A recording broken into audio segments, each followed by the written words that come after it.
The world was a blur of white and bitter cold for Elian, a small, scrawny pup whose silver-gray fur was matted with frost and fear.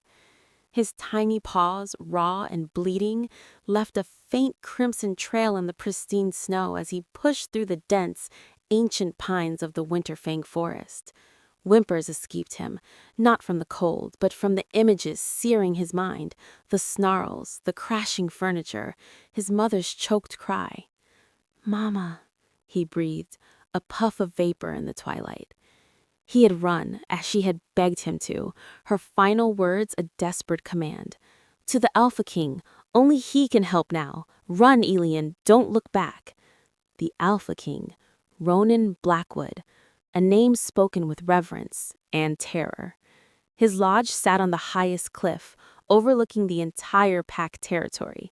Elian had never seen him, only heard stories of his immense power, his stern justice, and his icy detachment since the tragic death of his Luna years ago. Trembling, Elian stumbled into the clearing before the great lodge. It was built of dark timber and stone, imposing and silent. Two massive sentinels, shifted into their fearsome wolf forms, barred the way. Their golden eyes glinted with suspicion. "Halt, pup! This is the king's sanctum. Scram!" One growled, his voice a rumble. Tears, hot and fast, melted the snow on Elian's cheeks. He summoned every ounce of courage in his tiny body, drew a ragged breath, and cried out, his voice piercing the quiet dusk. "Please, I need the Alpha King. They're hurting my mom." The sentinels shifted, uncertain. Such a small, desperate creature was not a threat, but protocol was strict. As one moved to shoo him away, the great oak door of the lodge groaned open. He emerged. Ronan Blackwood was taller, broader, and more intense than any story could convey. His hair was the color of raven wings, his face all sharp angles and a closely trimmed beard. But it was his eyes that struck Elian, a stormy, turbulent gray, holding depths of old cane and sharp intelligence. He wore simple, dark clothes, but authority radiated from him like heat from a forge. "Who dares disturb the quiet?" Ronan's voice was deep, calm, yet it carried to every corner of the clearing. The sentinels bowed deeply. "My king, a stray pup. We will remove him." Elian, acting on pure instinct, darted between the guard's legs and threw himself at the foot of the stone steps, looking up at the giant of a man. "Please, Alpha King, it's my mom, Lyra, the Beta's men. They came to our house. They said she broke the rules. They're hurting her. Please." He was so small, so utterly broken. Ronan's steely gaze studied him. The pack had rules, order. Disputes were to be brought to lower-ranking enforcers, not to the king's doorstep. Yet the raw terror in the pup's sapphire blue eyes was not feigned. It was the same shade of... He shut down the memory before it could form. "Lyra," you cationed, the name stirring a faint, dusty recollection. A skilled healer, quiet, kept to herself, made it to a low-ranking warrior who died on patrol years ago. "Your Beta, Kale," Elian sobbed, the name a poison on his tongue. "He said she was a traitor." A flicker in Ronan's eyes. Kale. Ambitious, efficient, but increasingly heavy-handed. Ronan had been aware, withdrawn in his grief, letting the pack machinery run. But this? A pup covered in snow and blood, begging for a mother accused of treason? This was a failure that landed squarely on his throne. He descended the steps, his movements fluid and powerful. The guards froze. The world seemed to hold its breath. Ronan stopped before the shivering pup. He did not kneel, his aura of command was too vast, but he leaned down slightly. "You are brave, little one," Ronan said, his voice softer now, a rumble of distant thunder. "To run this far, through these woods, for your mother." He straightened, and when he spoke again, his voice was no longer just for Elian. It was the voice of the king, rolling through the trees, echoing off the mountains, reaching every ear in the near territories. "All guards to attention. Assemble at once. We ride for the settler's veil." He looked back at Elian, and in those stormy eyes, the pup saw a promise forged in steel. Show me. What Ronan did next shook the pack to its core. He, the Alpha King who had not left his lodge for anything but ceremonial duties in 3 years, swept the muddy, trembling pup into his arms, shielding him from the cold. He carried Elian to his own personal warhorse, a massive beast named Shadow, and placed the pup before him in the saddle. Hold on, little warrior. We will get your mother. As 50 armored guards assembled in shock, their king, with a stranger's pup in his embrace, led a thunderous charge down the mountain towards the humble home in the settler's vale. The sight was unprecedented. The message was clear. The Alpha King was back, and his justice would begin tonight. Elian clung to the saddle horn, the world a terrifying, exhilarating rush of wind, snow, and shadow. The Alpha King's arms around him were like iron bands, unyielding, yet strangely secure. The powerful muscles of the great horse, Shadow, rippled beneath them as the contingent of guards followed in a deafening cascade of hooves and shifting armor. Ronan's command had been a quake through the pack's hierarchy. In mere minutes, the quiet, grieving monarch had shattered his own seclusion. Whispers traveled faster than their charge, racing ahead on the pack link, a psychic web connecting all wolves. The king is moving, for a healer, for a pup. Elian dared a glance upward. Ronan's profile was a cliff against the darkening sky, his gaze fixed ahead, but his jaw was tight. The pup could feel the restrained power humming through the man, a simmering volcano beneath a calm surface. How long were they there before you ran? Ronan asked, his voice low enough for only Elian to hear over the gallop. Not long. They broke the door. Beta Kale wasn't there, but his lead enforcer, Goran, was. He said Mom hit a rogue. He called her a moon traitor. Elian's voice hitched. She told me to run to you. She said you were just, even if you were sad. Ronan's arms tightened imperceptibly. Just. The word felt like a brand. Had he been just, or merely absent? His grief for Celine had been a cage, and he'd let Kale and others wield the keys to the kingdom. A healer hiding a rogue? Possible, but the punishment for treason without a king's judgment was severe, often brutal, and they had targeted a mother in front of her pup. She taught you well, Ronan said simply. The memory finally crystallized. Lyra. She had been among the healers who tended to Celine in her final days. She had been young then, her eyes kind, her hands gentle. She had never spoken of a child. They neared the settler's vale, a district of modest homes on the pack's outer edge. The usual evening smoke from chimneys was absent. A tense silence hung over the snow-blanketed houses. Wolves peered from windows and doorways, their eyes wide as they witnessed the royal cavalcade spear into their quiet world. Elian's small home came into view. The door hung splintered from its hinges, a dark maw in the warm golden light spilling from within. 2 of Kale's enforcers, in human form but clad in leathers emblazoned with the beta's crest, a snarling wolf head, stood guard outside.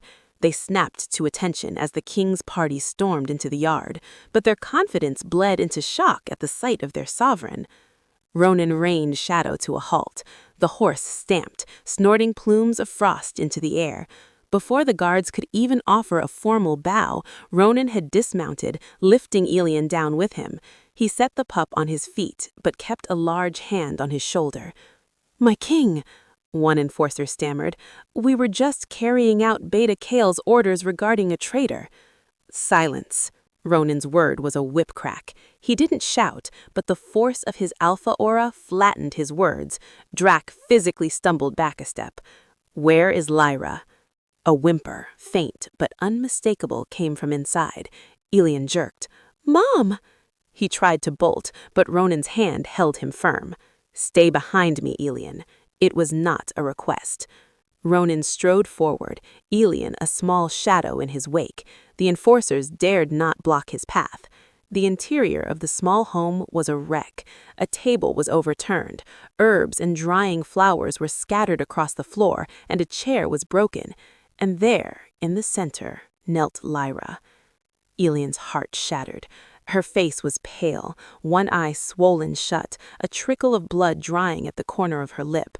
Her wrists were bound with silver-laced rope, the metal burning faint, angry red marks into her skin, suppressing her wolf. But her head was held high, and her one good eye, the same sapphire blue as her son's, burned with defiance and fear.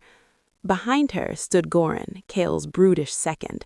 He had a fistful of Lyra's hair, ready to yank, but he froze as the Alpha King filled the doorway.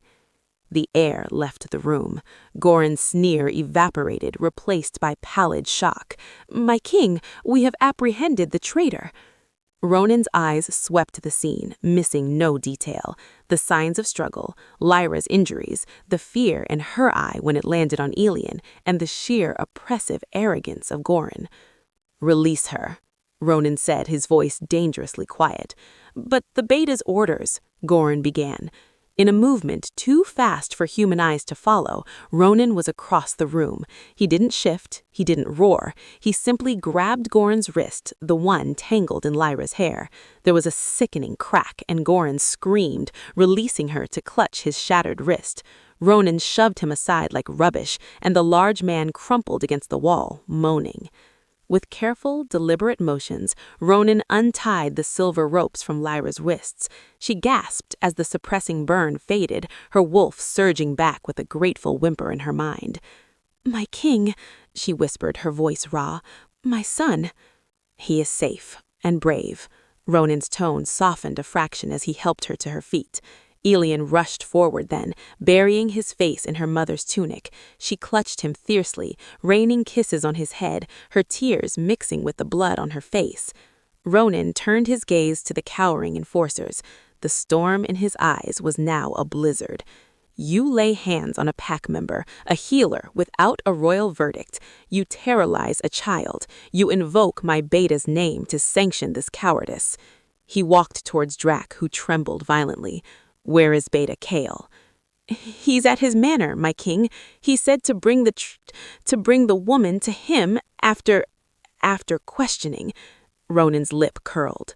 Questioning. He knew what that entailed. "You will return to your beta. You will tell him his orders are void. You will tell him the Alpha King is reclaiming his court. And you will tell him I will see him at dawn in the Great Hall, where he will answer for this, and for where the rogue he claims this woman hid truly gone." The implication hung in the air, heavy and dangerous. Was Kale not just overzealous, but framing an innocent for his own ends? Ronan looked at Lyra and Elian, the mother clutching her son, both battered but unbroken. "You both will come to the Royal Lodge. You are under my protection now." As Ronan led them out, leaving his guards to deal with the enforcers, the pack's world tilted on its axis. The king had not just intervened, he had chosen sides. He had broken a beta's command, injured his man, and accused into his own home. The quiet pup's cry for help had become a rallying howl, and the Alpha King's answer had just begun a war for the soul of the Winterfang pack. The Royal Lodge was not a home, it was a fortress of grief. To Elian, clinging to his mother's hand as they crossed the threshold, it felt like stepping into a giant silent beast. The walls were of cold, polished stone, hung with tapestries depicting glorious battles and hunting scenes that seemed to watch them with woven eyes. The air smelled of pine smoke, old parchment, and a profound, aching loneliness. Ronan moved ahead of them, his boots echoing. "Soren," he called, his voice less a king's command and more a weary summons. From a shadowed archway a man materialized. He was older, with graying hair and keen, intelligent eyes that missed nothing. He wore simple, dark clothes, but his posture spoke of quiet authority. This was Soren, the king's steward and perhaps the only soul who had shared the lodge's silence these past years. "Soren, these are our guests, Lyra and her son, Ilian. See that the blue chamber is prepared. They require food, warm clothes, and the services of a healer. Ronan paused, glancing at Lyra's bruised face. Lyra is a healer herself, but attend to her. Soren bowed, his gaze flickering over the battered woman and the wide-eyed pup with neither pity nor judgment, only calm efficiency. At once, my king. Lyra found her voice, though it wavered. My king, we are grateful, but we are not worthy of such quarters, a corner by the hearth. You are under the Alpha's protection, Ronan interrupted, his tone leaving no room for argument. That is not granted lightly, nor is it a temporary shelter. The blue chamber. No one will harm you here.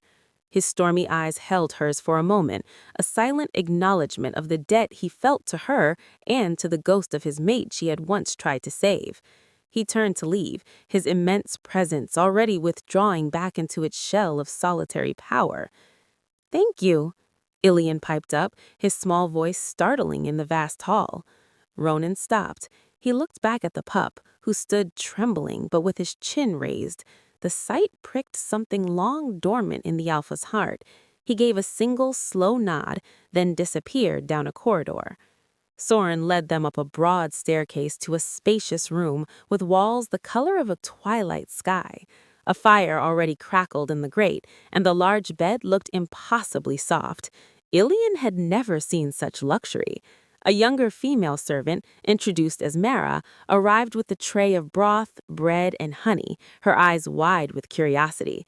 Once they were alone, Lyra sank into a chair by the fire, her composure crumbling. She pulled Ilian onto her lap, holding him as silent sobs shook her frame. You were so brave, my heart, so brave. The king came, Mama. He broke the bad man's arm, Ilian whispered, awed. He did, Lyra said, her mind racing. Ronan's intervention was a miracle, but it had placed them in the eye of a gathering storm. Kale was not a foe to take lightly. Ambitious, cunning, and with a network of loyalists, he would see this as a direct challenge.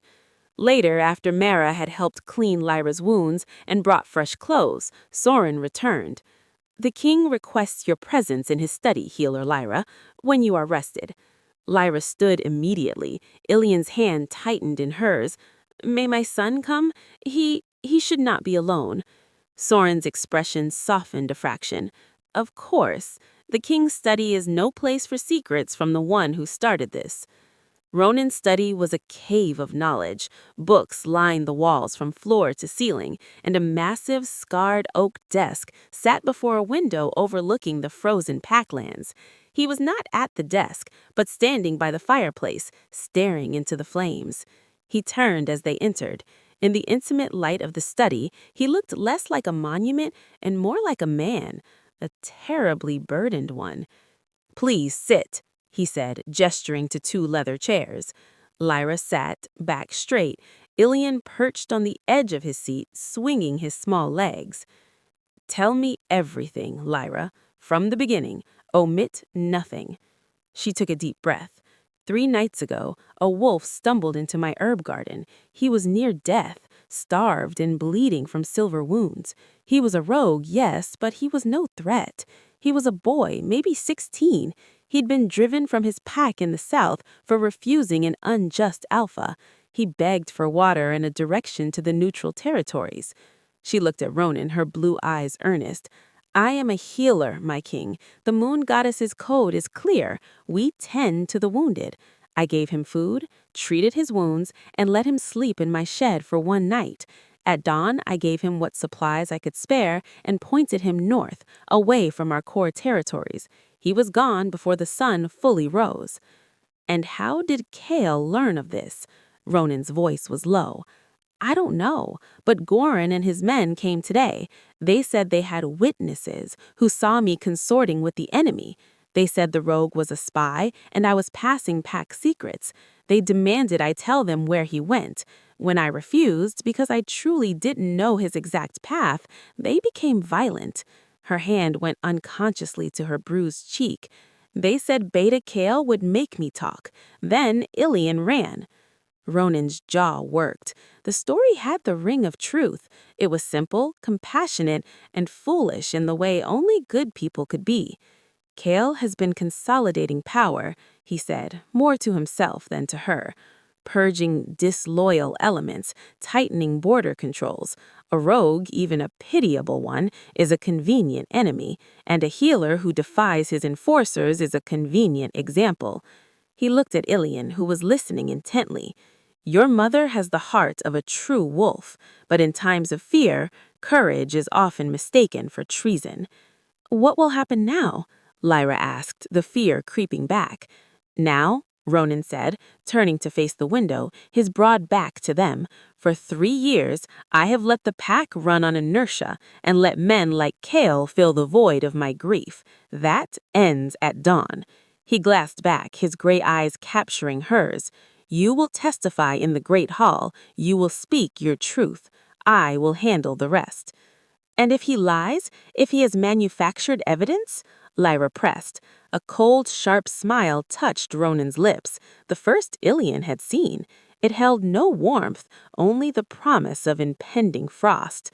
Then he will learn that while an alpha might sleep, his fangs have not dulled. He walked to his desk and picked up a small, carved wooden wolf, a child's toy, worn smooth with love. He looked at it for a long moment, his expression unreadable, then placed it back with gentle care. Soren will see you back to your chambers. Rest. You are safe. As they left, Ilian looked back. The Alpha King was once again staring into the fire, but his posture had changed. The weight was still there, but it was now borne on shoulders squared for battle. The sanctuary of stone was no longer just a tomb for grief. It had become a command post. Dawn arrived not with color, but with a steel gray light that did little to lift the oppressive mood over the Winterfang territory. Word had spread like wildfire through the psychic pack link and on the breath of shocked messengers. The Alpha King had awoken. He had broken a beta's command. A healer and her pup now slept in the royal lodge, and a trial was imminent. In the beta's manor, a sprawling complex of timber and ambition, Kale paced before a roaring fire. He was a man in his prime, with sharp, handsome features and amber eyes that usually gleamed with calculated charm. Today, they burned with cold fury. Goran stood before him, his wrist heavily bandaged, face pale. He moved like lightning, my beta. I didn't even see him. He shattered the bone without shifting, and his aura, it was like being buried in an avalanche. Enough, Kale snapped, silencing the man's tremors. The king has been a ghost for years. A ghost does not simply regain substance because a brat cries at his door. He stopped pacing, his mind working swiftly. Ronan's grief had been his opportunity. He had filled the power vacuum, appointed his own men to key positions, and whispered narratives of strong, decisive leadership, contrasted with a broken king. This public challenge could not stand. The healer's story, Kale asked his spy master, a slender, silent woman named Varya who stood in the shadows. Plausible, Varya murmured. She is known for her soft heart. The rogue was likely exactly as she described. We have no evidence of espionage. We don't need evidence, we need perception, Kale said, a plan crystallizing. We paint the king as unstable, grief-maddened. He seizes on the tearful story of a pretty healer and her pup, overturns stable order, and assaults loyal pack members. He is jeopardizing our security for a sentimental whim. He smiled, a predatory flash of teeth. And we remind the pack of the price of a weak alpha, the lost patrols, the tightened borders he never noticed, the strength I have provided. He turned to Goran. You will stand in the hall. You will be the picture of loyal suffering. You followed my orders, orders given for the safety of the pack. The king's violence against you is the first symptom of his descent. In the royal lodge, the morning was a flurry of quiet activity. Mara helped Lyra into a simple, clean dress of deep blue, lending her an air of dignified gravity. Her bruises on her face were still vivid, a silent testimony. Elian was dressed in warm, new clothes, his silver-gray hair combed neatly. Soren approached as they finished a quiet breakfast. "The great hall is filling, my lady. The king has requested you enter with him." Lyra's stomach twisted. "And Elian?" "The pup may stay here, under Mara's care. The hall will be intense." "No." Elian's small voice was firm. He stood beside his mother, taking her hand. "I'm going. I started it. I want to see the king be just." Lyra looked at Soren, who gave a slow, approving nod. They found Ronan in the main hall. He was dressed not in royal finery, but in worn, functional leather armor over a dark tunic, a simple steel torque around his neck, his only mark of rank. He looked less like a king on a throne and more like a warrior chief ready for war. His stormy eyes swept over them, lingering on Elian's determined face. "Are you sure, little warrior?" Ronan asked. Elian nodded, swallowing hard. "Then stay close to Soren." He looked at Lyra. "Speak only the truth. Do not fear Kale. Fear no one in that room. The only authority there is mine." The walk to the great hall was a procession through a silent, watching pack. Wolves in both forms lined the path, their faces a mix of awe, fear, and curiosity. The hall itself was an ancient, vast structure of timber and stone, capable of holding hundreds. Today, it was packed to the rafters. A palpable tension thrummed in the air, thick enough to taste. At the far end, on a raised dais, sat the Alpha's throne, a massive seat of carved obsidian and wolf pelts. Ronan did not immediately ascend to it. He walked Lyra and Elian to a space before the dais, where Soren guided them to stand. Then, and only then, did Ronan turn and climb the steps. He did not sit. He stood before the throne, facing his people, a sentinel of grim resolve. "Bring in Beta Cal," he commanded, his voice echoing in the sudden hush. The crowd parted. Kale entered, dressed impeccably in fine robes trimmed with fur, his head held high. He walked with a confident, rolling gait, followed by Goran, whose arm was in a sling, and Varya. He stopped before the dais and offered a perfectly measured bow. "My king, you summoned. I come to serve, as always." "You come to answer, Kale," Ronan corrected, his tone devoid of warmth. "The charges are the unauthorized punishment of a pack member, the use of excessive force against a healer and in the presence of a child, and the issuing of orders that circumvent the Alpha's justice." Kel's expression was one of pained confusion. "My king, there is a tragic misunderstanding. My enforcers acted on credible reports that healer Lyra harbored a dangerous rogue, a potential spy.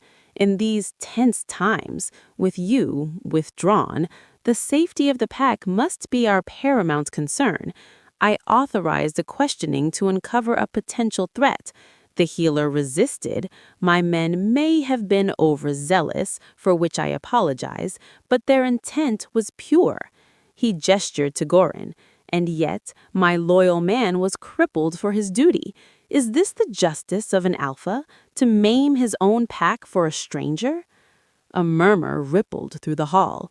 Kel's narrative was slick, turning his aggression into proactive defense and Ronan's protection into tyrannical violence. Ronan's gaze never wavered. "Healer Lyra, tell the pack what happened." Lyra stepped forward, her voice clear despite her fear. She told her story again, simply and without embellishment. She spoke of the wounded boy, her oath as a healer, her ignorance of his path. She described the forced entry, the threats, the blow that knocked her down as Elian watched. When she finished, Ronan spoke. "You claim the rogue was a threat. Where is your evidence? Where is the rogue himself?" Kale spread his hands. "He fled, thanks to the healer's aid. The evidence is her own admission. She confessed to aiding an enemy of the pack." She confessed to healing a wounded adolescent, an act of mercy, not treason. You, Beta, have confessed to authorizing brutality against a compassionate wolf and terrifying a child on the basis of suspicion. You have confessed to assuming my authority.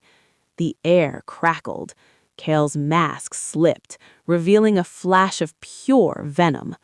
And you, my king, where was your authority these past years? While I held this pack together, while I made the hard decisions you could not bear to make, where was the mighty Ronin Blackwood, hiding in his lodge, mourning a ghost?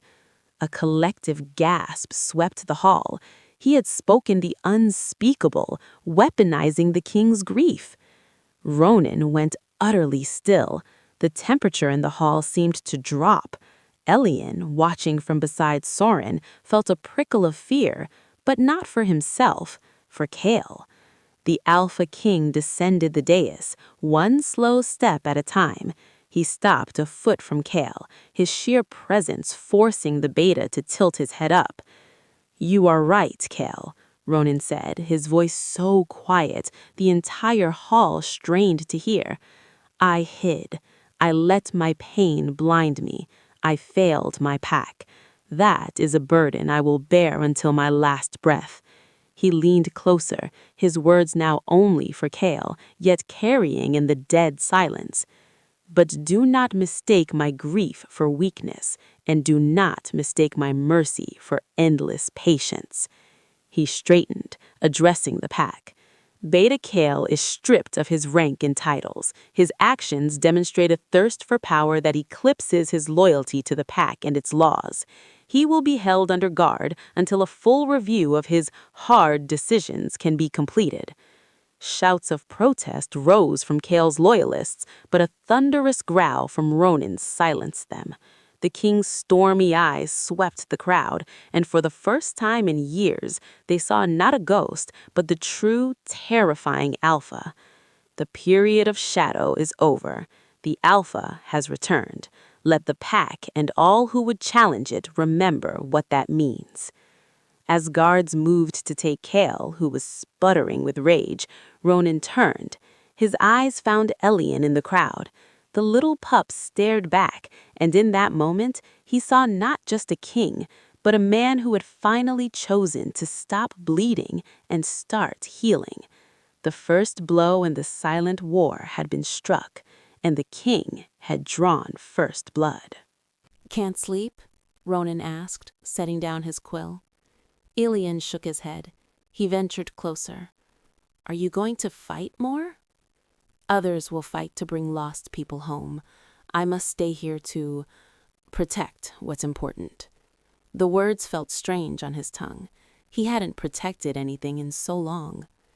Elian looked at the maps, the markers representing enemies and allies.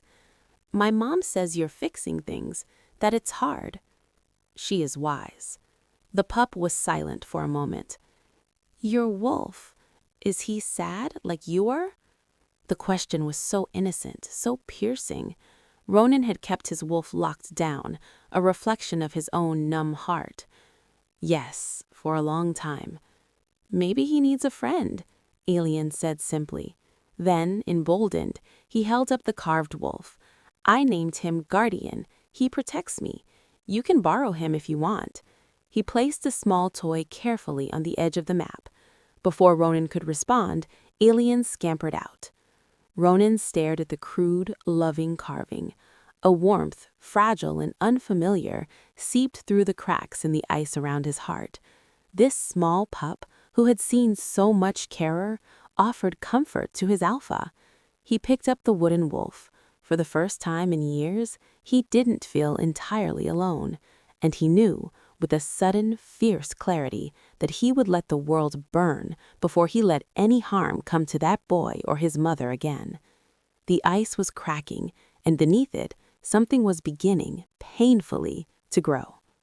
The northern crags were a teeth-like range of jagged granite, perpetually shrouded in mist and a biting wind that spoke of forgotten things. Torin, leading a hand-picked team of 20 seasoned warriors, men and women he trusted with his life, moved through the pre-dawn gloom like ghosts. They wore gray and brown furs, their faces smudged with ash, and communicated with hand signals alone. Varia's information was precise. The old silver mine, long deemed depleted by the pack, was hidden behind a waterfall that froze in winter, creating a natural curtain of ice. As they approached, Torin signaled a halt. 2 lookouts, Kale's men, were silhouetted against the gray sky on a ridge above the entrance. They were bored, cold, complacent. 2 of Torin's best archers knocked arrows fletched with owl feathers, silent and deadly. A simultaneous twang, softer than a sigh, and the lookouts crumpled without a sound. The team flowed forward. Behind the frozen waterfall was a crevice, cleverly widened into a tunnel. Torin took point, his wolf close to the surface, senses hyper-alert. The tunnel smelled of damp rock, stale air, and fear. They descended into the mountain's belly. The sounds reached them first, the dull, rhythmic clink of pickaxes on stone, a cough, a muffled sob. The cavern opened into a cavernous chamber, dimly lit by flickering torches, and there, the sight that made Torin's blood boil. Perhaps 15 pack members, gaunt and hollow-eyed, moved like automatons. They swung picks at the rock face or pushed carts laden with raw ore. Their clothes were rags, and silver-laced manacles glinted dully on their ankles, not only suppressing their wolves, but chaining them to their workstations. Guards, 6 of them, lounged at a table playing dice, weapons within easy reach. Torin's team melted into the shadows at the cavern's edge. He gave the signal. It was not a battle, it was a liberation. The guards, taken utterly by surprise, were subdued with brutal efficiency. 2 tried to fight. They were unarmed and knocked unconscious. The others surrendered, seeing the cold fury in Torin's eyes. The slaves had stopped working, staring in disbelief. One of them, the missing elder, Alaric, squinted through the gloom. "Torin? By the moon, is it really you?" "It's me, old friend," Torin said, his voice thick with emotion. He moved to the nearest chain, examining the lock. "We're getting you out." His smith, a hulking woman named Bryn, produced a set of lockpicks and got to work. As the manacles fell away one by one, a fragile hope began to dawn on the prisoners' faces. The young warrior, Kalen, no relation to the beta, stumbled forward, tears cutting clean trails through the grime on his cheeks. "He said the pack forgot us, that the Alpha didn't care." "The Alpha remembered," Torin said firmly, helping the craftswoman Alara to her feet. She was frighteningly thin. "He sent us. Ronan is back." The name, spoken with respect, sparked a light in their deadened eyes. They helped the weakened prisoners out of the mine. The dawn was breaking, painting the snow in hues of rose and gold, a cruel contrast to the hell they'd just left. As they emerged, Alaric turned his face to the weak sun, tears streaming freely. "We need to move fast," Torin said. "Kale'll have allies. He'll know his secret is out." They traveled swiftly, the rescued pack members supported by the warriors. Their journey back was a somber procession of healing wounds and whispered stories of captivity. Back at the lodge, the news arrived by a scout hours before the party. Ronan stood in the courtyard, Lyra and Elian beside him. When the ragged column appeared on the tree line, a collective breath was held. Then, Alaric, leaning on Torin, raised a trembling hand in salute. The young warrior, Kalen, finding a last reserve of strength, threw back his head and let out a howl, not of pain, but of deliverance.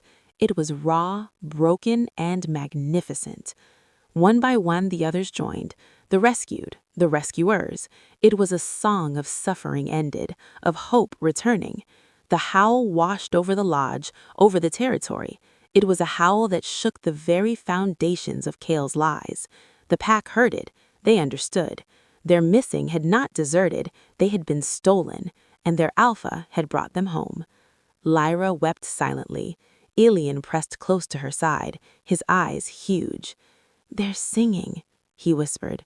Ronan watched, his heart a storm of grief for their suffering and a fierce, blazing pride for their resilience. He met Torrhen's eyes across the distance. The old guard nodded once. The message was clear. Your trust was not misplaced. As the howl faded, Ronan stepped forward. The rescued pack members fell to their knees before him, but he moved quickly, gripping Alaric's shoulders, stopping him. "No," he said, his voice carrying. "You kneel to no one. You have endured what no wolf should. The pack has failed you.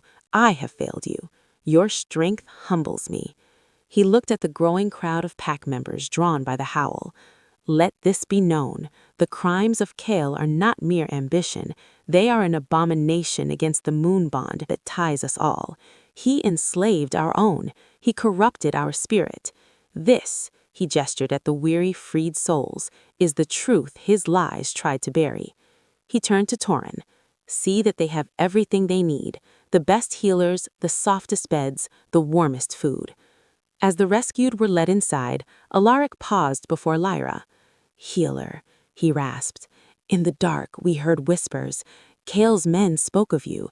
They feared you. They said you were the spark that would light the king's fire again. Thank you." Lyra could only nod, overwhelmed. Ilian tugged on Ronan's tunic. The king looked down. "You brought them home," the pup said. "We did," Ronan said, placing a hand on the boy's head. "Together." The howl in the crags had been a cry of pain, but its echo in the heart of the territory was a rallying call. The pack's wavering center solidified. The king was not just awake, he was a protector. And the enemy was no longer a vague political rival, but a monster in their midst. The real war for Winterfang had now truly begun. Confinement had not broken Kale. It had refined his malice into a diamond-hard point. The triumphant howl from the returned slaves had been a dagger to his ambitions. He sat in his gilded study, now a gilded cage, watching through the window as the pack's sympathy visibly shifted towards the king. He had lost the narrative. He needed to reclaim it with a masterstroke. His loyalists, those whose fortunes were tied to his, still moved in the shadows.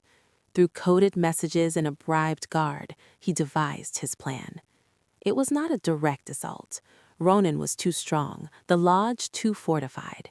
It was a strike at the heart of the king's newfound purpose. The boy, Ilian, the little spark that had ignited everything. Remove him, and the grieving king would likely shatter once more, this time beyond repair. And the healer? Her pain would be a satisfying bonus. "We take the pup during the moon gathering," Kale told his most ruthless lieutenant, a wiry, cold-eyed wolf named Jarek, who had smuggled himself into the manor. The moon gathering was a monthly pack-wide meeting, a time of unity. Ronan will be required to preside, a very public figure. Security would be tight, but attention would be on the alpha, not his guests. "The lodge will be quieter. Use the south gully. There's a blind spot in the patrols for 10 minutes at the change of guard." Jarek nodded. "And the healer. If she's with him, silence her. If not, leave her. Let her live with the loss. It will be more poetic." The night of the gathering arrived, a clear sky hosting a fat silver moon. The great hall was once again packed, the air buzzing with a new, hopeful energy. Ronan sat on his throne, Torrhen standing vigilant at his side. Lyra and Ilian were seated in a place of honor near the dais. Ilian fidgeted, bored by the discussions of granaries and border treaties. Seeing his restlessness, Lyra leaned down. "Why don't you go back to the lodge with Mara? You can wait in the kitchen for some honey cakes." Ilian's eyes lit up. He nodded eagerly. Mara, the young servant, smiled and took his hand, leading him out through a side entrance. The short path to the lodge was well lit and usually safe, but tonight shadows clung with unusual tenacity. As they passed the mouth of the south gully, a deep, rocky ditch used for runoff, 3 figures detached from the darkness. Mara had time for a small gasp before a hand clamped over her mouth. Another grabbed Ilian, stifling his cry in a thick cloak. "Quiet, pup, or the girl gets hurt," Jarek's voice hissed in his ear. Terror, cold and familiar, shot through Ilian. But this time, it was followed by a surge of something else, a fierce, protective anger for Mara. He didn't scream. He went limp, making himself a dead weight, just as his mother had once told him to do if ever grabbed. Jarek grunted, adjusting his grip. That second of distraction was all a fourth figure needed. Varya, moving with the silence that was her trademark, emerged from behind a tree. She didn't attack Jarek. Instead, she threw a small, razor-sharp dagger. It thudded into the thigh of the man holding Mara. He cried out, releasing her. Mara stumbled back and screamed, a high, piercing sound that shattered the night's calm. In the great hall, Ronan was in mid-sentence when the scream cut through the walls. It was a servant's scream, coming from the lodge direction. His head snapped up. His eyes instantly went to Lyra's seat, then to where Ilian should have been. The empty space hit him like a physical blow. His wolf, so long dormant, erupted to the surface with a deafening roar in his mind. Without a word, without a command, he shifted. It was not the controlled transformation of ceremony. It was a cataclysm. Clothes tore as his body expanded, muscle and sinew rippling, dark fur exploding along his skin. In 2 seconds, where the Alpha King had sat, stood a colossal wolf of midnight black, larger than any in living memory. His eyes burned with the same stormy gray, now lit from within by primal fury. A collective gasp of terror and awe filled the hall. He was a legend made flesh. Ronan didn't wait. He launched himself towards the main doors, a living battering ram of fur and fury. The doors, made of solid oak, splintered inward as he hit them. He hit the snowy ground outside at full sprint, a black streak under the moon. He followed the sound, the scent, the pull in his heart, the fragile bond he hadn't even realized had formed with the brave pup. He covered the distance in the gully in heartbeats. The scene he saw would be etched in pack memory forever. Jarek, holding a struggling Ilian, was backing away from Varya, who held 2 knives. Mara was on the ground, clutching her arm. The other 2 kidnappers were facing off against 2 lodge guards who had come running. Ronan did not hesitate. He did not growl a warning. He simply struck. He moved with a speed that defied his size. One massive paw swatted Jarek, sending the man flying into a tree with a sickening crunch. The man holding Ilian dropped him in sheer terror. Ilian tumbled to the snow, scrambling away. Ronan placed his immense body between the pup and the remaining threats. He turned his head, his burning gaze settling on the other 2 kidnappers. A low, seismic growl vibrated from his chest, a sound that promised annihilation. It was the voice of the storm, given form. The men dropped their weapons, falling to their knees, whimpering. It was over in seconds. The pack, streaming out of the hall, arrived to see the mythical black wolf standing guard over a trembling Ilian, surrounded by broken men. Lyra pushed through the crowd, her face white with terror, and ran to her son, gathering him close. Ronan shifted back, the transformation quicker this time. He stood bare-chested in the snow, breathing heavily, his human eyes still blazing with the aftermath of his wolf's rage. He looked at Ilian, safe in Lyra's arms, then at the cowering Jarek. He walked over, yanked him up by the collar. "Who sent you?" His voice was gravel, laced with the remains of the growl. "Kael," Jarek slurred through broken teeth. Ronan dropped him, turning to face his stunned pack. His chest heaving, he spoke, and every word was a decree carved in stone. Kael has declared war not on his king, but on the pack itself, on our children, on our future. There will be no more confinement, no more trials. His eyes found Torin in the crowd. "Bring him to me now."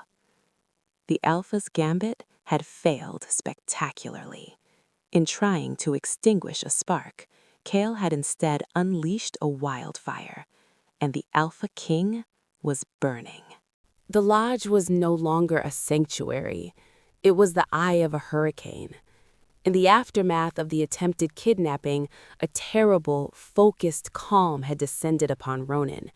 The grief and uncertainty were gone, burned away by the cold, clean fire of wrath. He dressed in his armor, the steel torque around his neck, and waited in the great hall. He did not sit on his throne. He stood before it, a pillar of impending judgment. Lyra and Elian were in the blue chamber, under the guard of Torrhen's most trusted. Elian was shaken, but to his mother's amazement, not broken. "The king's wolf, he was so big, Mama, and he was angry for me," he whispered, all mingling with the fear.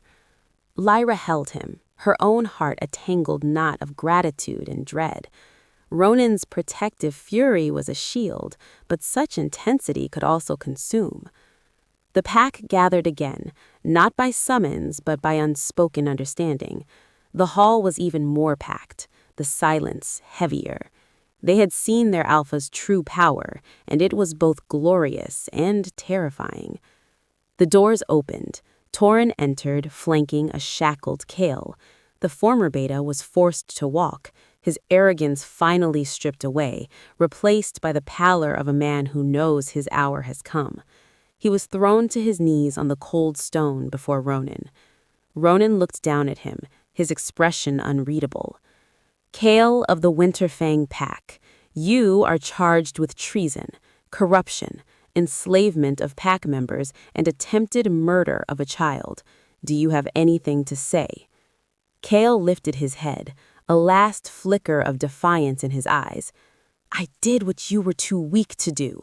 I brought order, strength. You were a ghost, and I was the living heart of this pack." "A heart of rot," Ronan said, his voice quiet but cutting through the air like a blade. "You built your strength on fear, lies, and the suffering of your own kin. You saw mercy as weakness and compassion as a flaw. You are not a leader. You are a parasite." He stepped closer, his shadow falling over Kale. "The moon goddess's law is clear for your crimes. The penalty is death." A shiver ran through the crowd. An alpha execution was rare, a solemn, brutal affair. Kale's bravado crumbled.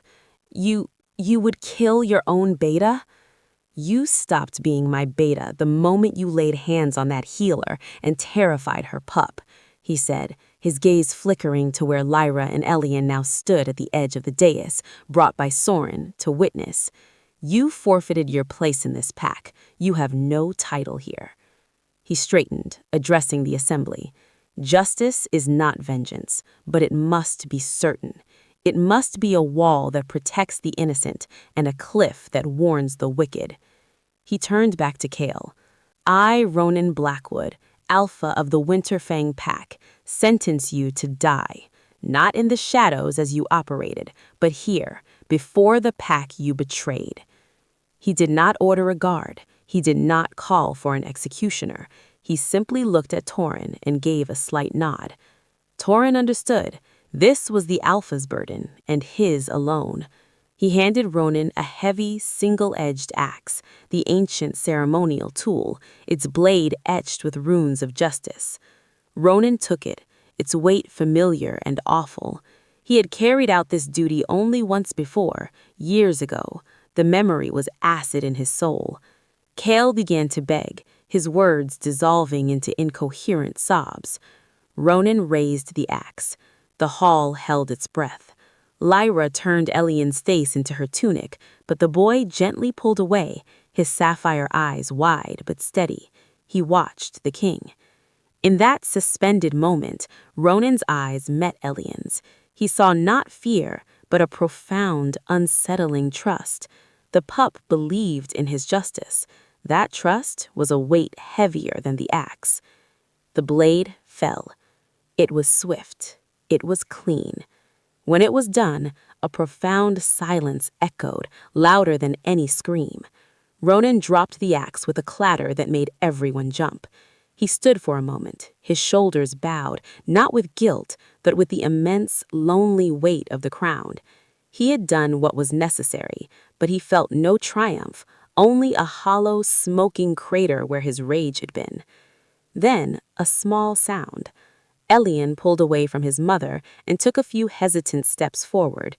He stopped before Ronan, looking up at the giant, blood-spattered man. He didn't speak. He simply reached out and took Ronan's hand, his tiny fingers curling around the Alpha's calloused and trembling ones. The touch was an electric shock to Ronan's system. The hollow inside him didn't fill, but its edges softened. The storm in his eyes receded, leaving behind exhaustion and a glimmer of something else, a connection. He didn't squeeze back, afraid of his own strength, but he didn't pull away. The pack watched, and in that moment they saw not just the executioner king, but the protector, the man who carried the darkest duties so they wouldn't have to, and the little pup who reminded him of the light. Ronan finally looked away from Elian, back to his people. His voice, when it came, was hoarse but clear. Let this be an end to the poison. Let the wounds begin to heal. The pack is one again. We look forward, not back. He released Elian's hand, placing his own on the boy's head for a brief moment. Then he turned and walked slowly from the hall, leaving Torn to handle the aftermath. The heart of the storm had passed. The clearing of the skies would be the harder work. But as Ronan walked back to the lodge, the ghost of a small, warm hand in his, he felt for the first time in years that he might not have to do that work alone. Winter's grip on the territory began to loosen, not with a sudden melt, but with a slow, persistent thaw.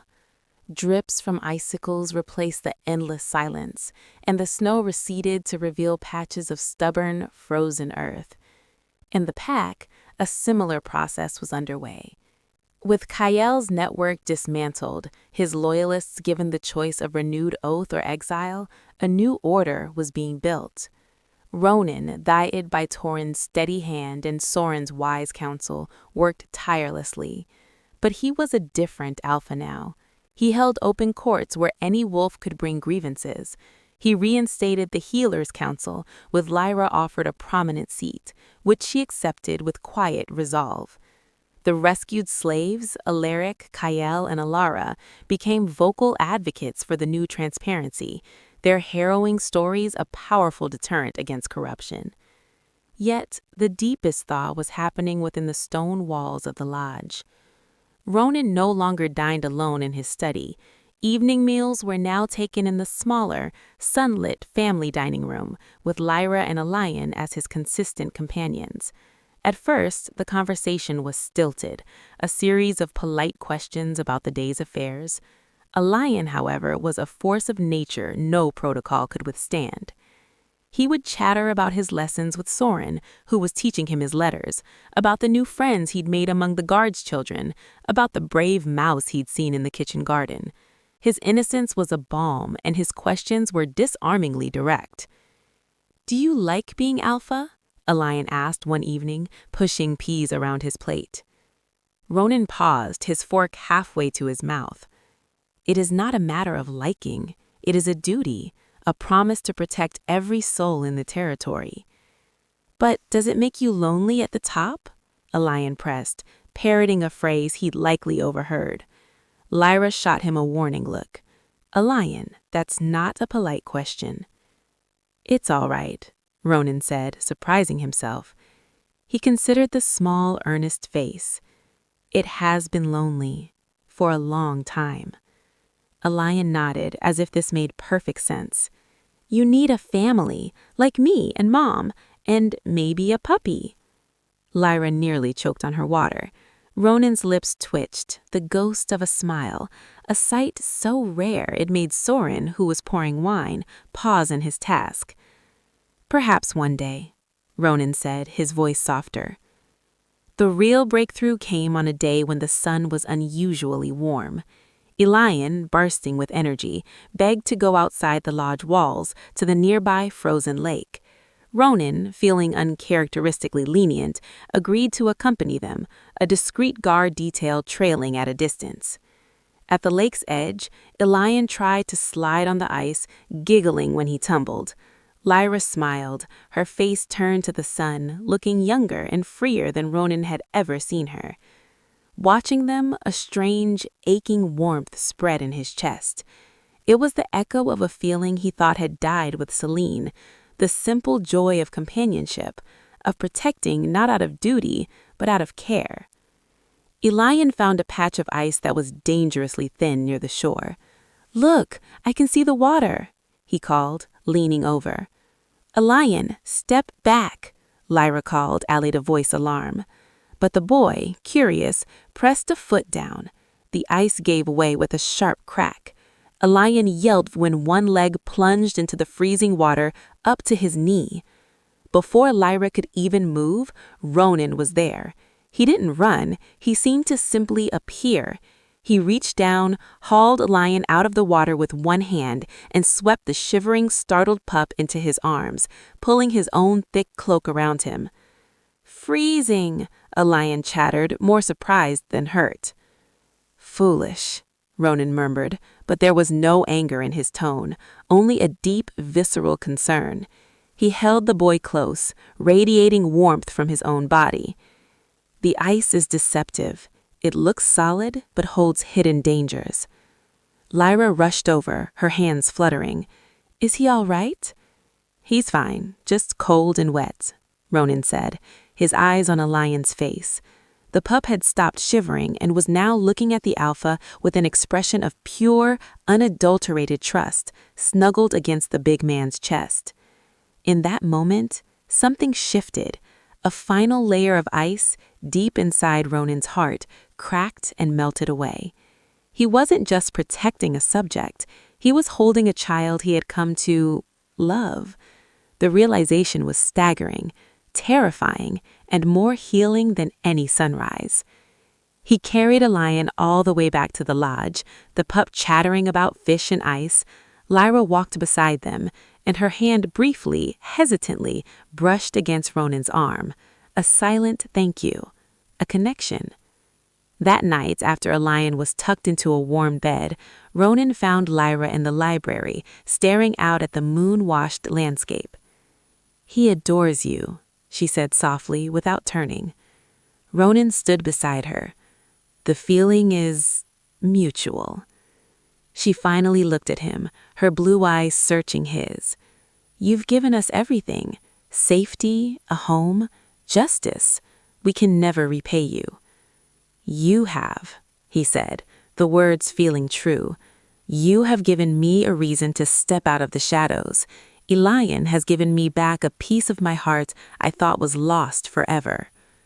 The air between them was charged with unspoken things, the shared trials, the respect, the growing tenderness they both felt but hadn't named. "The pack needs more than just an alpha," she ventured gently. "It needs a heart, a Luna." Ronan's breath caught. He looked at her, the gentle healer with a core of steel, the loving mother, the woman whose compassion had reignited his purpose. "I know." He reached out, slowly, and took her hand. "But such a title, it cannot be given out of gratitude or even friendship. It must come from something deeper, and it must be offered to a heart that is truly ready." He was speaking of his own heart, still scarred, still learning to beat fully again. Lyra understood. She squeezed his hand. "Some things," she whispered, "are worth waiting for. And some hearts are stronger for having been broken because they know how to cherish the pieces when they are put back together." They stood in comfortable silence, hands linked, watching the moon. The first thaw had reached the deepest, most frozen ground, and from it, something new and green was beginning tentatively to grow. The peace, however fragile, was not to go unchallenged. Kale was gone, but the roots of his malice ran deep, and hatred is a weed that thrives in darkness. The remnant of his most fanatical followers, led by the bitter, widowed brother of Jarek, the kidnapper Ronan had maimed, had fled into the furthest, most treacherous reaches of the territory, the ashen wastes, a volcanic scar of jagged obsidian and sulphurous vents. They were few, perhaps a dozen, but they were desperate, fueled by a desire for revenge that eclipsed survival. Their plan was not to win, but to wound, to make the king bleed as they bled, and they knew his new vulnerability. They struck not at the lodge, nor at Ronan directly. They struck at the symbol of the new order, the restored Healer's Hall on the edge of the Settler's Vale, where Lyra was scheduled to oversee the distribution of spring medicinal herbs to outlying families. It was a clear, bright morning when the attack came. Lyra was inside the hall with 2 apprentice healers and a few elderly pack members helping to bundle herbs. A lion was outside, playing with a few other children under the watchful eye of an older guardian. The raiders came from the tree line, not with a roar, but with a silent, deadly focus. They were masked, their clothes muted, and they moved with the lethal precision of those with nothing to lose. Their target was the hall itself. The guardian outside shouted a warning just as the first flaming arrow thudded into the hall's thatched roof. Dry from winter, it caught instantly with a terrifying whoosh. Chaos erupted. Children screamed, the elderly inside panicked. Lyra, at the door, saw the fire leap across the roof. Her first instinctive thought was Elian. She saw him across the clearing, being herded to safety by the guardian. Relief was momentary. A raider broke from the group, heading straight for the children. He wasn't after the hall, he was after the pup. Elian saw the man coming, the hatred in his eyes. He froze, the memory of the gullies surging back. Inside the hall, the smoke was thickening. An elderly wolf was trapped under a fallen beam. Lyra's healer instinct warred with her mother's heart. She couldn't leave the trapped elder, but Elian. The raider was almost upon Elian when a gray blur shot from the tree line. It was not the colossal black wolf of the king, but a powerful, agile gray wolf, Torin. He slammed into the raider, taking him down in a snarl of teeth and fury. But more raiders were converging, and the fire was spreading. The situation was spiraling out of control. Back at the lodge, Ronan felt the disturbance through the pack link, a surge of panic, the scent of smoke carried by the wind. He was in his study, and the moment the wave of fear hit, Elian's face flashed in his mind. He didn't wait for a report. He ran. He shifted as he hit the courtyard, the transformation smoother now, a tool of his will rather than an eruption of rage. The great black wolf raced down the mountain, a streak of shadow and purpose, a howl tearing from his throat that was both a battle cry and a promise. I am coming. He arrived to a scene of bedlam. The healer's hall was a roaring pyre. Wolves were trying to form a bucket chain from the well. Torin, back in human form and bleeding from a cut on his arm, was directing guards against the remaining raiders in a fierce skirmish at the tree line. And then he saw them. Lyra was at the doorway of the burning hall, struggling to drag the trapped elder out, smoke billowing around her. And Elian, having broken from his guardian, was running towards the burning building, towards his mother, tears of terror streaking his face. "Mom!" A section of the burning roof groaned, ready to collapse right over the doorway. Time seemed to slow. Ronan didn't think, he acted. He charged towards the building, towards Elian. He shifted back to human in mid-stride, his clothes tearing, his momentum never slowing. He scooped Elian up with one arm, tucking the boy's head against his shoulder, and kept running straight into the smoke and heat, towards Lyra. "Ronan, no!" Torin yelled. The Alpha arrived Lyra just as the roof beam gave way. With a roar of effort that was part man, part wolf, he threw his free shoulder against the falling, burning timber, holding it aloft for a crucial second. "Get out!" he bellowed at Lyra. Shocked into motion, Lyra pulled the elder clear.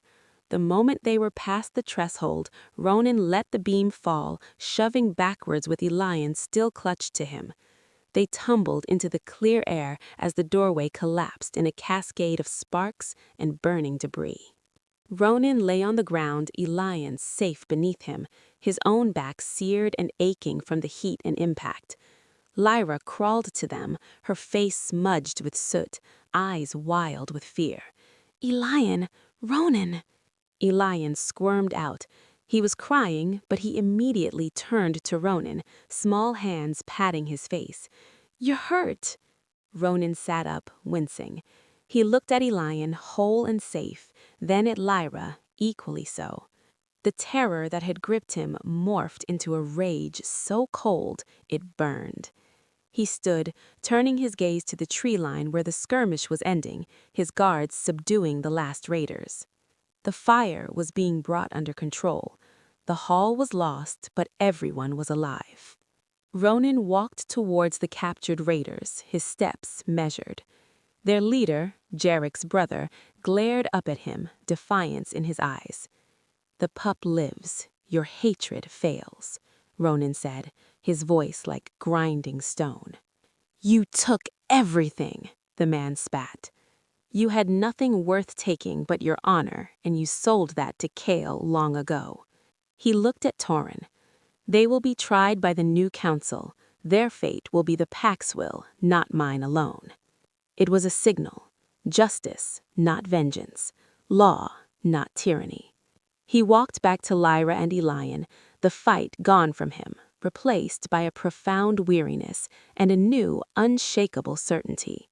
He knelt before Elian, ignoring the pain in his back. "You were very brave and very foolish. Never run towards fire." Elian nodded, hiccuping. "I was scared for Mom, and you came. You always come." Lyra placed a hand on Ronan's scorched shoulder, her touch gentle. "You could have been killed." He covered her hand with his own, his stormy eyes holding hers. "Some things are worth the risk." He looked at the slumdery ruins of the hall, then at the Pack working together to put out the last embers. "We will rebuild it, bigger, stronger." The Shadow's last gasp had tried to burn away the new growth. It had failed. All it had done was prove to Ronan and to the entire Pack how deep the roots of this new beginning had already grown. Spring arrived in earnest, painting the Winterfang territory in vibrant greens and wildflowers. The charred scar where the healer's hall stood was cleared, and the foundation for a new, larger hall was already laid, a project that had become a symbol of the Pack's resilience. Every day, wolves of all ranks took turns hauling stone and timber, working side by side. Ronan's burns had healed, thanks to Lyra's meticulous care. The physical wounds were gone, but the emotional ones had undergone a transformation. The hollows in his heart were no longer empty. They were filling, slowly and surely, with a new sense of purpose and belonging. His relationship with Elian was now the cornerstone of his days. He taught the boy how to track rabbits in the meadow, told him stories of the Pack's history, carefully edited for young ears, and simply enjoyed the sound of his laughter echoing in the stone halls. With Lyra, a deep, quiet understanding had blossomed. They shared the weight of leadership, she in the healing arts, he in all else, and found solace in each other's company during the quiet evenings. Their conversations moved from politics to poetry, from herb lore to hopes for the future. The Pack saw the change in their king. He was still strong, still just, but the harsh winter in his eyes had given way to the gentle authority of spring. They saw the way he looked at the healer and her son, and they began to hope for a future they hadn't dared to imagine. The Covenant Moon approached, the annual celebration where the Pack renewed its bonds under the goddess's full light. It was a time of feasts, ceremonies, and often of mating vows. As the moon waxed, an unspoken tension grew in the lodge. Soren and Tauren exchanged knowing looks. Elian, picking up on the mood, asked his mother, "Is the Covenant Moon like a big party? Will the king dance?" Lyra smiled, a faint blush on her cheeks. Perhaps it is a time for new beginnings. The night of the covenant, the clearing by the sacred stone circle was alive with firelight and music. The entire pack was there, feasting on roasted venison and sweet berries. Ronan sat at the head of the high table, Lyra to his right, Elion bouncing excitedly between them. As the moon reached its zenith, silvering the world, the music softened. It was traditional for the Alpha to speak, to reaffirm the covenant with his people. Ronan stood. The crowd fell silent, expectant. He looked out over the sea of faces, wolves who had suffered, who had doubted, who were now healing together. For years, he began, his voice steady and clear. Our covenant was one of survival, of enduring winter. We lost our way in the cold and the dark. His gaze swept over the rescued slaves, over Torin, over the builders of the new hall. But this past season, you have shown me and each other that ours is not just a pack of endurance.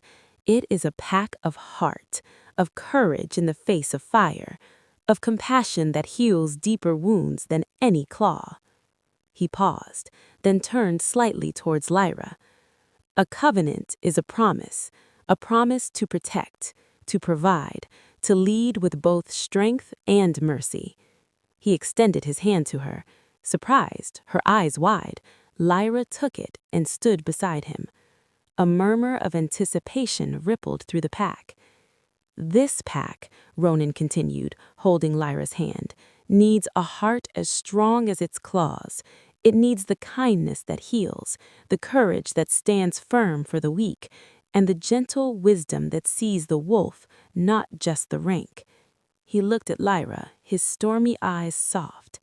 Lyra, you have brought all of this and more. You reminded a lost king what it means to rule with love. Will you do me the greatest honor? Will you stand by my side, not just as a healer, but as Nyluna? Will you be my heart and let me be your shield? The clearing was utterly silent. Lyra's breath caught. She saw the sincerity in his eyes, the love that had grown from respect and shared trials. She saw the man who had jumped into fire for them. Tears of joy welled in her sapphire eyes. She squeezed his hand. My king, Ronan, my answer was written in the stars from the moment a brave little pup ran to you. Yes, 1,000 times yes. A roar of approval erupted from the pack, a sound of pure, undiluted joy. Howls of celebration pierced the night sky. But Ronan wasn't finished. He knelt down, bringing himself to eye level with Elian, who was watching, utterly rapt. And you, little warrior, you who started it all with your brave heart, you who offered a wooden wolf to a lonely king. A pack is a family. Would you allow me to be a part of yours, to be your protector, always? Elian didn't hesitate. He threw his small arms around Ronan's neck. You already are, he cried, his voice muffled against the Alpha shoulder. Does this mean you'll be my dad? Ronan's heart swelled until he thought it would burst. He held the boy close. If you will have me. Yes, Elian shouted, to the laughter and happy tears of the entire assembly. Under the covenant moon, Ronan Blackwood, the Alpha King who had woken from grief, did not just renew his vow to his pack, he made a new sacred vow to his family. He sealed it not with a royal decree, but with a tender kiss to his Luna and a joyful lift of his soon-to-be son into the silver light. The covenant was no longer just a promise of protection. It was a promise of love. And the pack, howling their approval under the full moon, knew their long winter was finally, truly over. A year later, the Winterfang territory was unrecognizable from the grim, silent land it had been. The new Healer's Hall stood proudly, its doors always open, a hub of learning and compassion. The scars of the past remained, but they were no longer wounds. They were reminders of strength forged in adversity. The greatest change was in the Royal Lodge. It was no longer a fortress of solitude, but a home filled with light and laughter. The sounds that echoed in its halls were not just the crackle of a lone fire, but Elian's excited chatter about his lessons, Lyra's gentle hum as she prepared herbs, and the deep, rumbling warmth of Ronan's voice. On a bright summer morning, Ronan stood on the lodge's highest balcony, overlooking his thriving pack. Lyra joined him, slipping her hand into his. She wore a simple silver circlet, the mark of a Luna, but her true authority shone from her calm, kind eyes.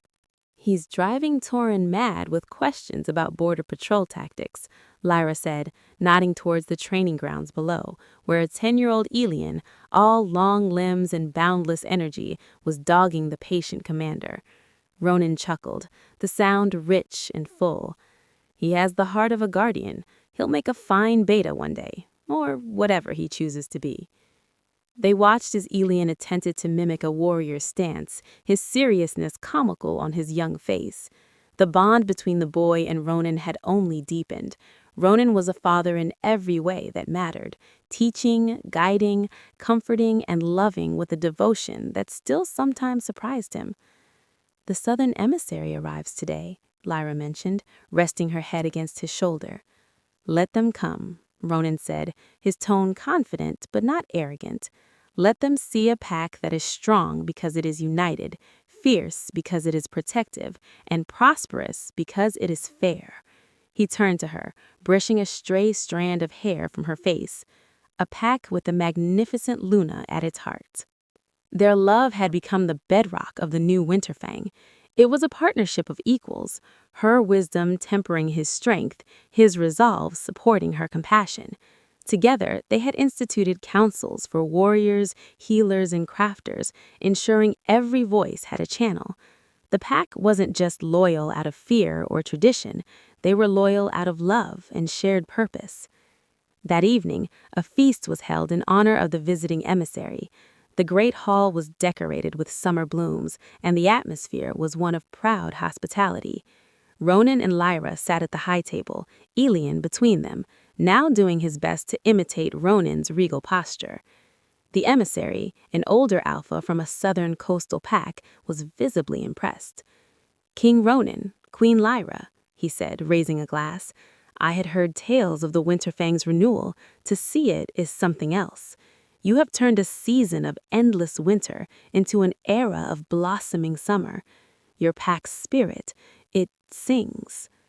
"It was always there," Ronan replied, his hand finding Lyra's under the table. "It just needed to be reminded of its own song." Later, under a sky dusted with the first stars, the pack gathered for a spontaneous howl, not of mourning or war, but of pure, communal joy. Ronan, Lyra, and Elian stood together on the steps of the lodge. Elian looked up at Ronan, his eyes still that brilliant sapphire shining. "Can I start it?" Ronan nodded, pride swelling in his chest. Elian took a deep breath, tipped his head back, and let out a clear, strong howl. It was the howl of a pup who had known fear and found safety, the howl of a child who had lost everything and gained a family.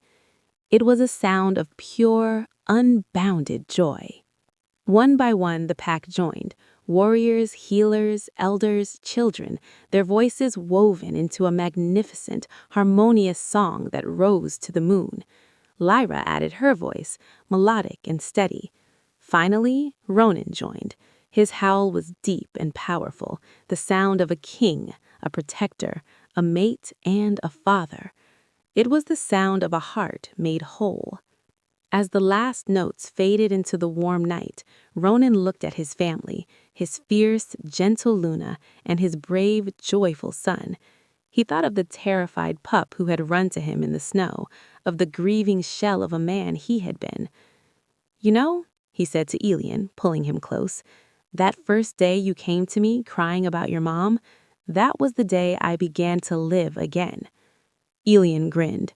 "I just wanted help. I didn't know I was getting a dad." Lyra leaned into Ronan's other side. "And I was just trying to survive. I didn't know I was finding my heart's true mate."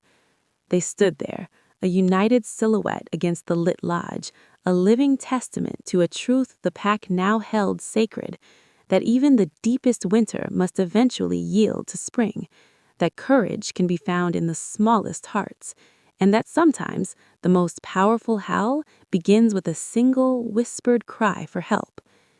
In the territory of the Winterfang pack, under the summer stars, the Alpha, his Luna, and their son listened to the peaceful night. The journey had been long and shadowed, but the path ahead was bright.